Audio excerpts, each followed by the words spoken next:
eu sou Manu Esponton e hoje eu vim trazer mais uma técnica de teste para que você otimize seu tempo e ganhe produtividade nos seus testes. Hoje eu vou falar sobre testes de transição de estados, importância, para que serve, exemplos. Você já conhece? Já sabe como usar? Se não, se sim, vem comigo para saber mais.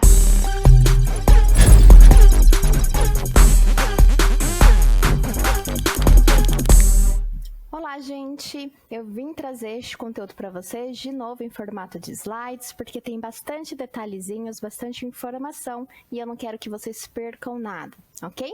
Então, hoje eu vou falar sobre essa técnica de teste, que é a transição de estados, para que serve, quando a gente utiliza, como, e vou trazer exemplos também. Então, vamos lá!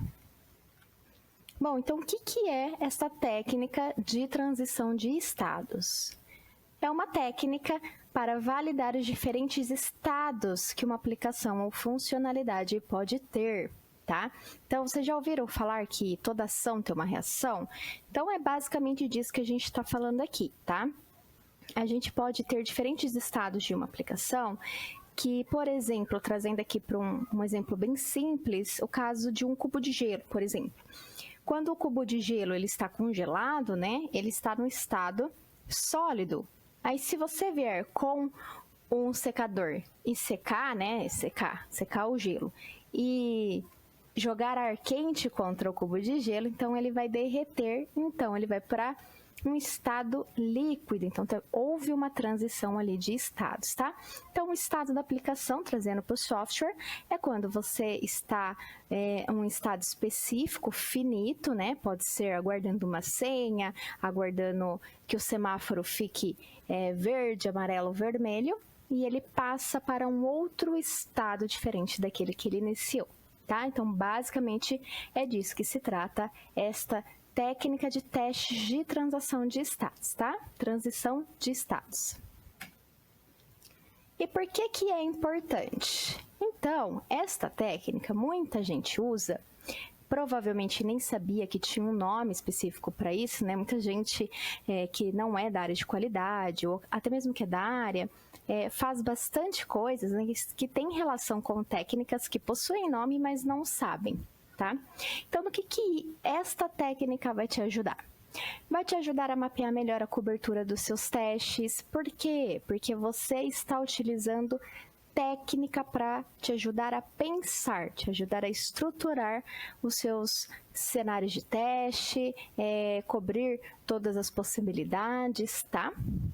Ele vai fazer com que você entenda melhor onde começa e onde termina os seus cenários. Então, qual que é o fluxo, né, que a sua aplicação tem, quando que ele começa, quando que ele finaliza, quais são as possibilidades alternativas.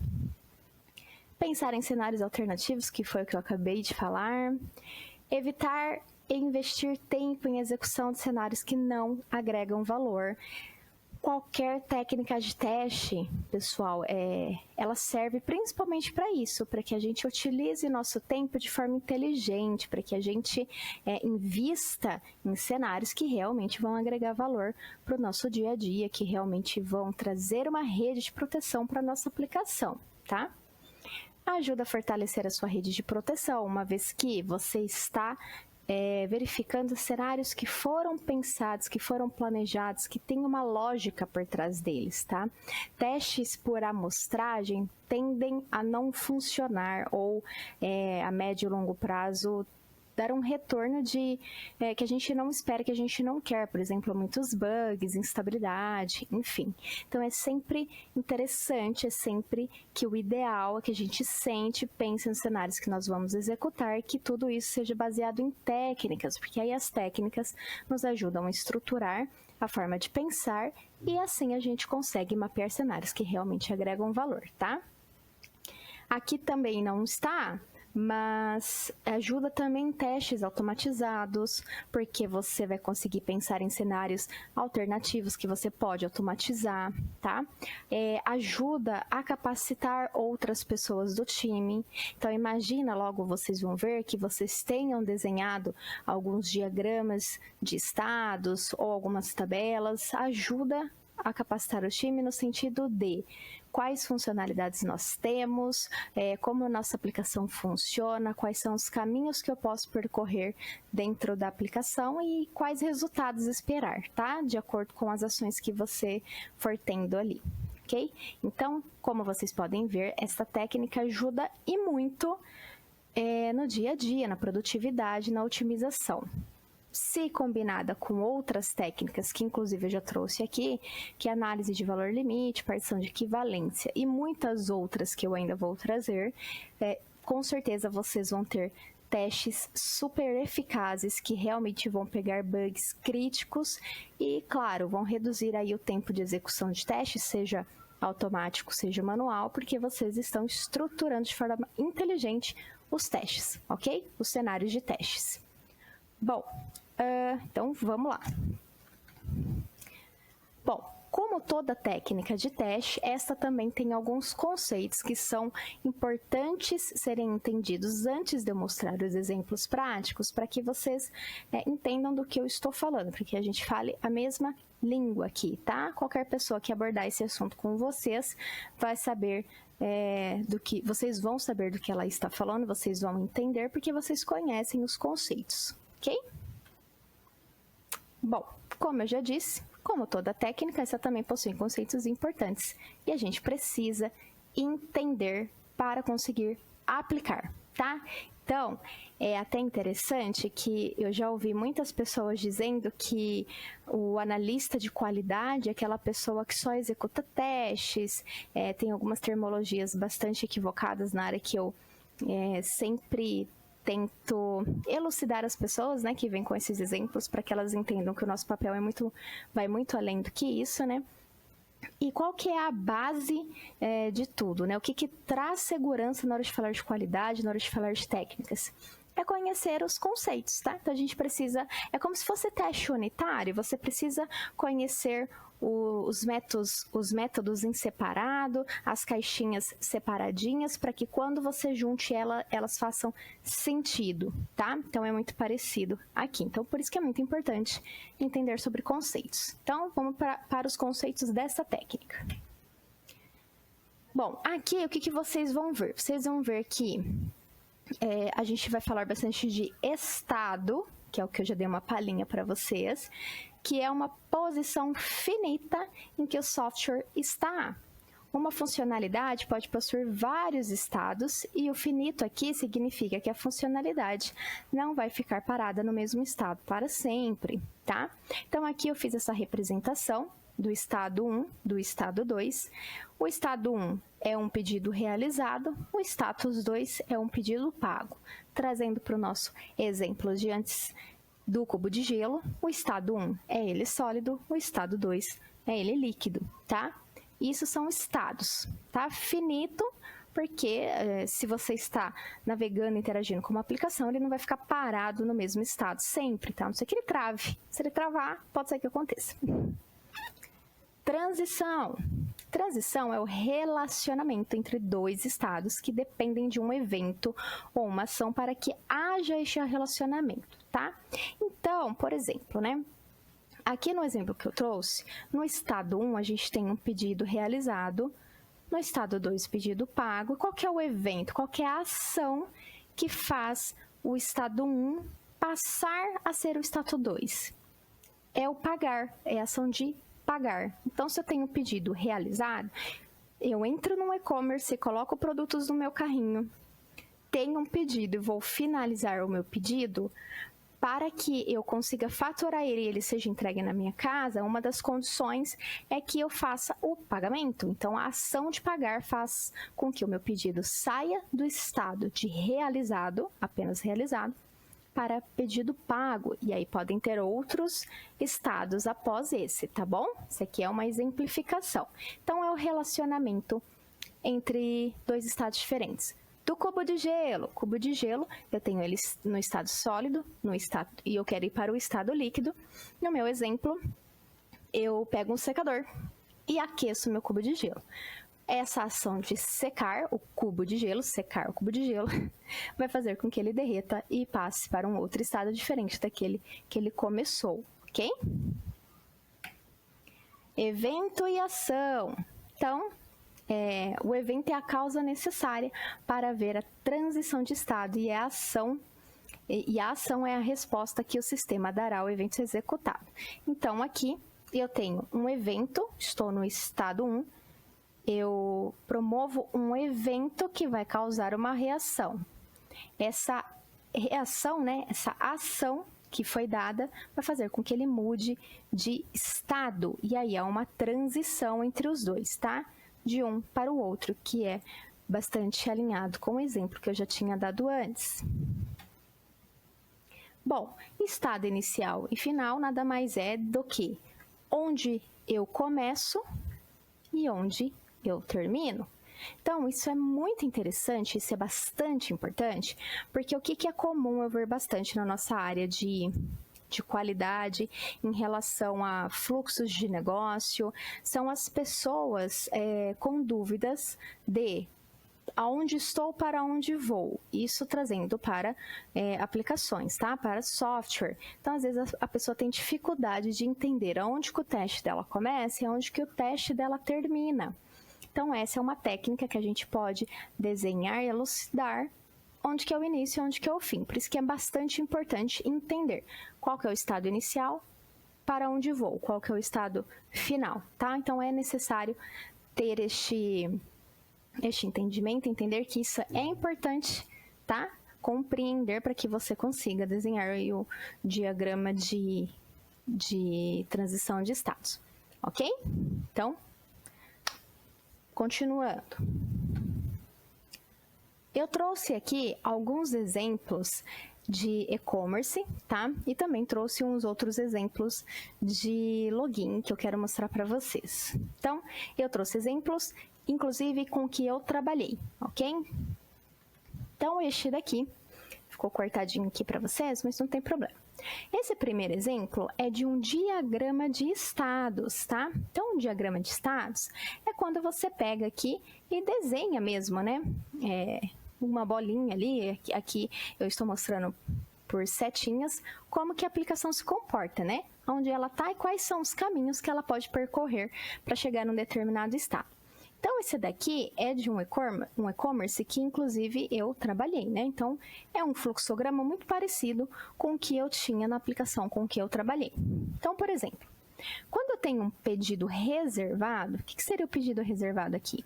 Eu entrei na aplicação, coloquei produtos no meu carrinho e ele fica lá, tá? Então, assim, se eu não fechar o meu pedido imediatamente, ele fica parado no estado de pedido reservado, ou seja, os produtinhos que eu coloquei dentro da minha sacola, eles ficam reservados lá no estoque do fornecedor para o meu usuário, tá? Em X horas, se eu não fechar este pedido, ele vai expirar. Então, uma das possíveis transições de estado que eu posso ter aqui é de pedido reservado para pedido expirado, ok? Bom, supondo que eu continue o fluxo, né? Então, eu tenho um pedido reservado, eu vou para pagamento informado. Então, coloquei produtos no meu carrinho, eu vou para informações de pagamento, é o próximo estado que a aplicação permite, tá? E desse pagamento informado, também tem a possibilidade do que, se eu não fechar o meu pedido em até X horas, que é definido pela área de negócio, então meu pedido também expira. Então, eu posso vir de pedido reservado para pagamento informado, de pagamento informado eu posso voltar para o estado de pedido expirado, tá? Mas, se eu continuar o meu fluxo, eu posso ir para o quê? Pedido concluído, tá? Pedido concluído é aquele onde eu coloquei os meus produtos no carrinho, coloquei as minhas informações de pagamento, eu já estou aqui, ó, na boca do gol para poder fechar minha compra, para poder receber na minha casa, tá? Então, pedido concluído, eu posso cancelar o meu pedido. Então, supondo que eu fiz o pedido e tudo mais, mas eu quero cancelar. Posso, tá? Sem antes aprovar. Ou eu posso ir para pagamento aprovado. Então, informei meus dados de pagamento, tá? Fiquei pendente, né, de uma situação. Eu posso ir para pagamento aprovado ou até mesmo para pagamento não aprovado, tá? Então, a partir deste momento, eu tenho essas 3 possibilidades de estado de transição, tá? O e-commerce com que eu trabalhei, ele tinha muitos outros estados, né? Era muito mais complexo, mas eu quis trazer este exemplo para vocês um pouco mais simples, para que vocês entendam a diferença da transição de estados aqui, tá?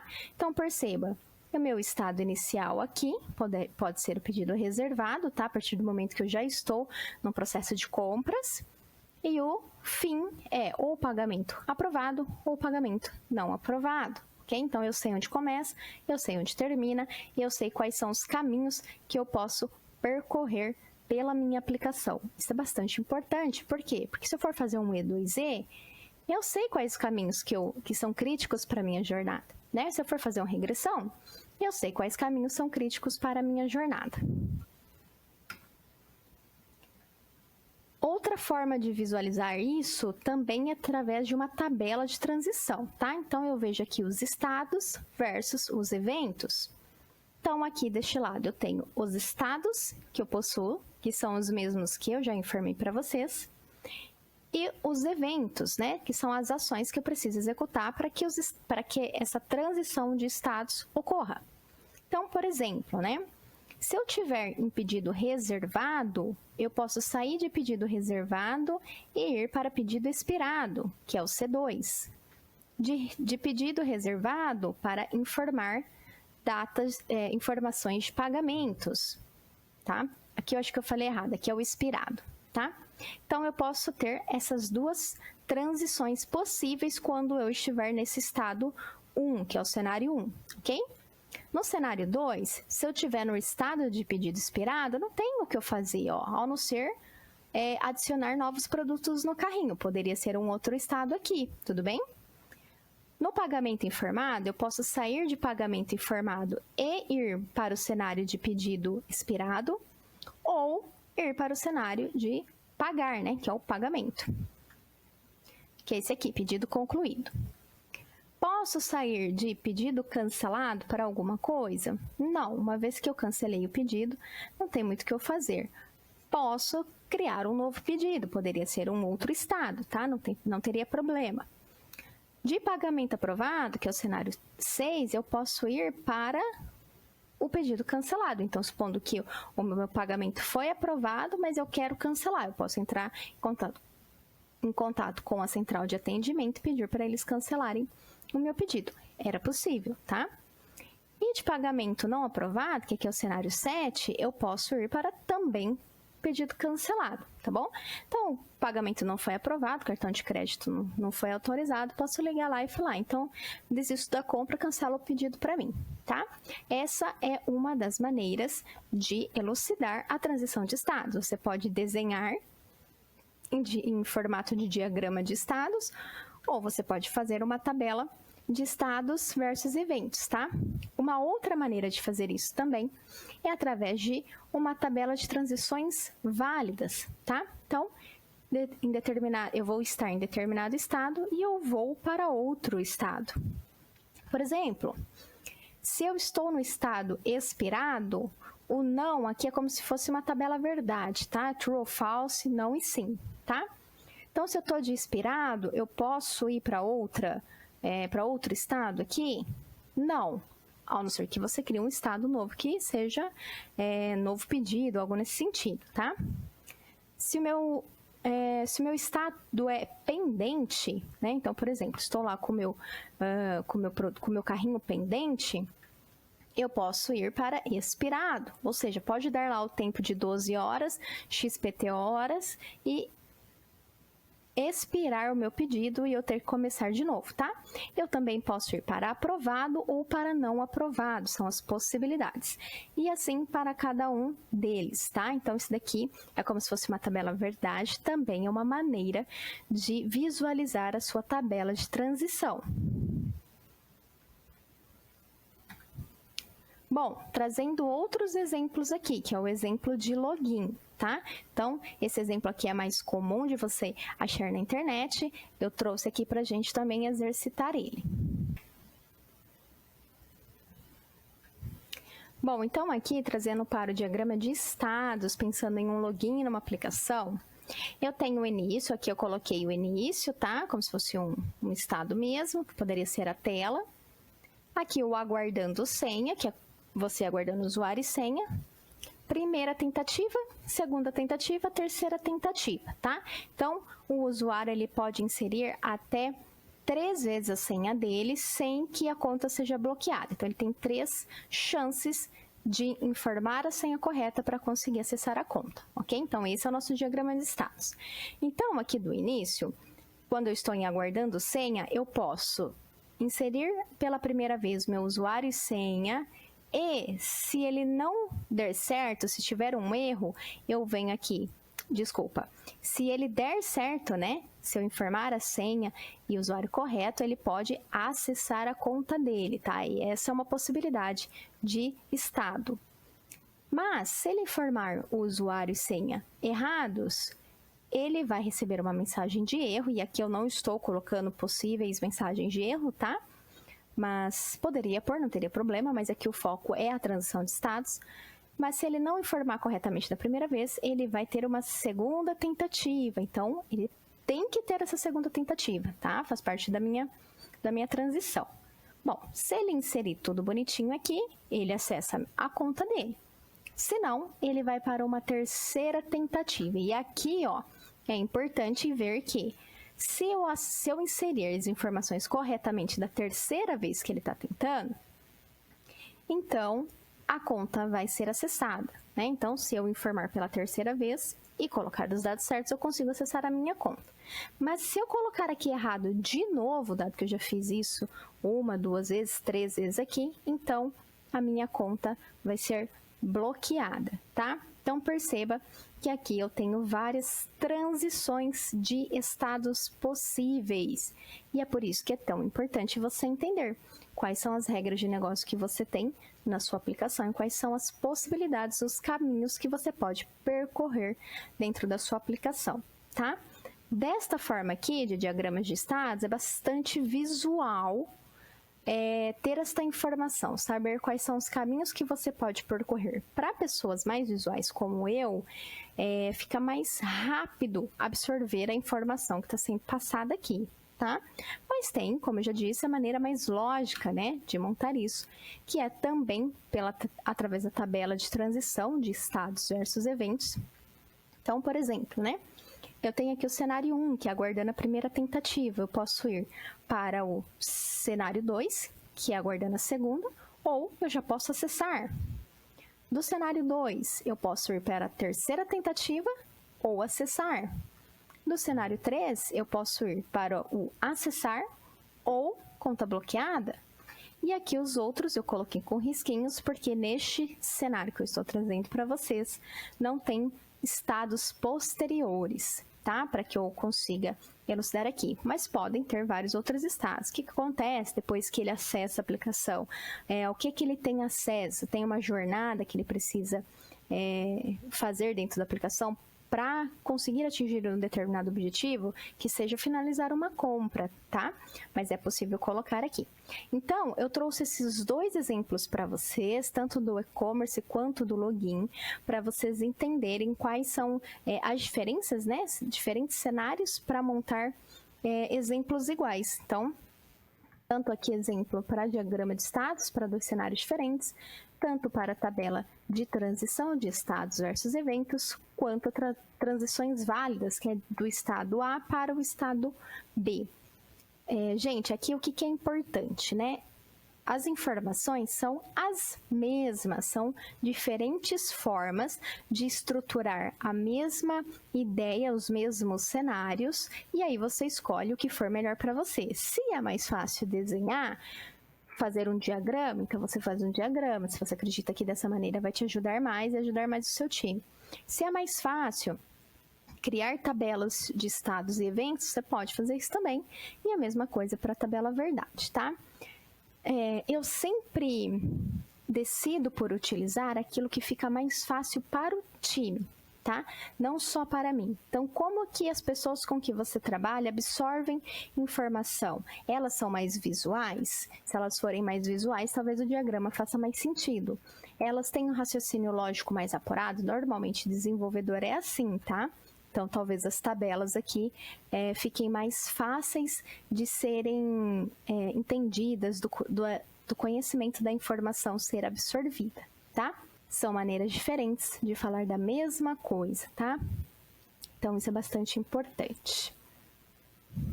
Então, dado estes exemplos, né, para concluir, o importante aqui, a mensagem que eu quero trazer para vocês, eu espero que tenha ficado muito claro como utilizar essa técnica, do que ela se trata, para que ela serve, a importância e tudo mais.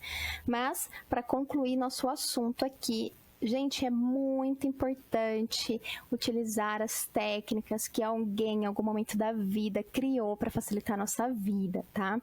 Sair testando em demasia parece muito atraente, porque a gente quer mexer, quer fuçar, quer explorar.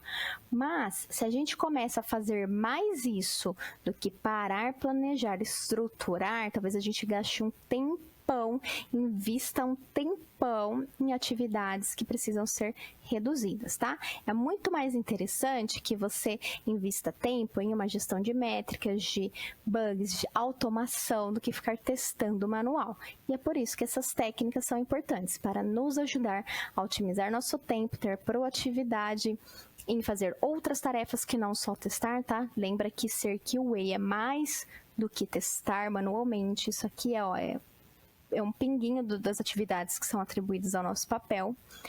E estas técnicas nos ajudam a pensar de maneira lógica, tá? A estruturar os nossos cenários para que eles façam mais sentido, para que eles sejam mais robustos, para que eles criem uma rede de proteção que realmente faça sentido, tá?